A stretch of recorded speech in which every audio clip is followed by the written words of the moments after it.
Welcome to The Explainer. Today we're heading to Italy to look at a pretty quiet crisis that's unfolding there.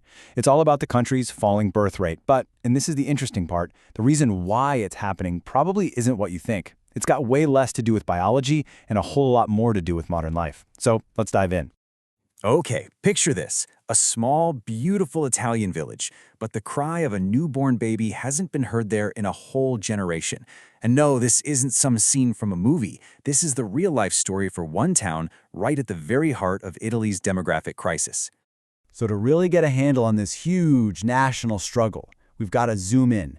We're going to start with one very personal story, a story about a single baby whose birth was so celebrated it actually made headlines all across the country. So, here we are, in the village of Pagliara dei Marzi.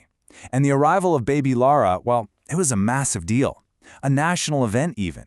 Why? Get this. She was the very first child born in that village in almost 30 years. And that single happy moment, it pulls back the curtain on a much, much bigger and more complicated problem that the entire country is facing. Lara's incredible story is really the perfect example of this phenomenon that experts have given a pretty stark name to, the demographic winter. So what on earth does that actually mean?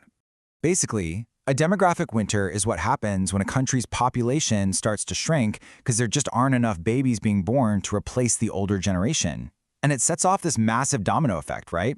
You get fewer workers, which means a smaller tax base, and then you have a society that's really struggling to support its growing elderly population. It's a huge problem.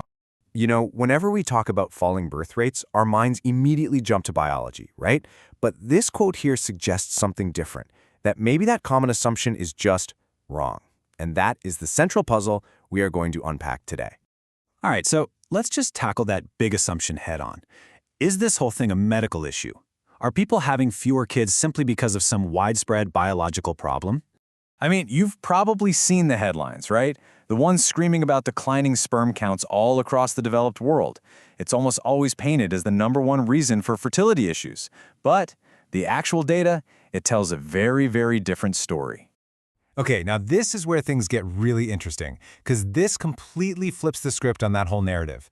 Yeah, sure, some studies have raised the alarm bells, but a big, recent, really comprehensive analysis in the US, it found the exact opposite. Sperm counts have actually gone up. So that whole idea of a massive biological crisis, it just doesn't really hold water when you look at the evidence. So, if it's not a biological problem, then what in the world is going on? Well, it turns out the answer isn't in our bodies at all. It's in the way we live our lives. And take a look at this study from Pew Research. It's so revealing. They asked adults over 50 who never had kids why. And the top reasons, they weren't about actively choosing not to be parents. It was about life just getting in the way.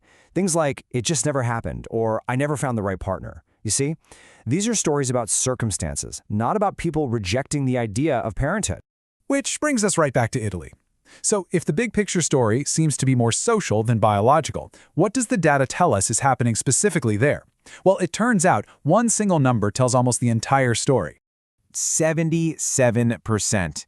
Just let that sink in for a second. That is a huge number. And what it represents, well, it's the absolute core of this entire issue. Okay, so here's the crucial takeaway. Italy's birth rate isn't plummeting because families are deciding to have, say, 1 kid instead of 3. No, it's falling because a growing number of people are not having any children at all. It's a decline in people ever becoming parents in the first place. And this chart just lays it out in the starkest terms possible. Back in 1980, about 77% of Italian women would become mothers at some point in their lives. Fast forward to today, and that number has crashed down to just 60%. So again, this isn't about family size, it's about a fundamental life milestone that's just being missed more and more. And getting this distinction right is absolutely crucial. Because think about it, right? If you misdiagnose the problem, there's no way you can find the right solution. So what does this all mean for Italy and for its future? All right, so let's boil it all down. The takeaways are pretty clear. First off, Italy's demographic winter isn't a biological problem, it's a social one. And second, what's driving it is that people just aren't hitting those major life milestones, especially something as fundamental as finding a partner. And that completely reframes the whole conversation. We're not talking about a medical crisis here, we're talking about a challenge of modern life and, relationships. When you think about it, the story of that little village, Pagliara dei Marsi, it's not really just about numbers and demographics. It's a story about human connection, about partnership, about the very foundations of society. And it leaves us with this one really critical question. If a country's future really depends on people hitting life's biggest milestones, what happens when they just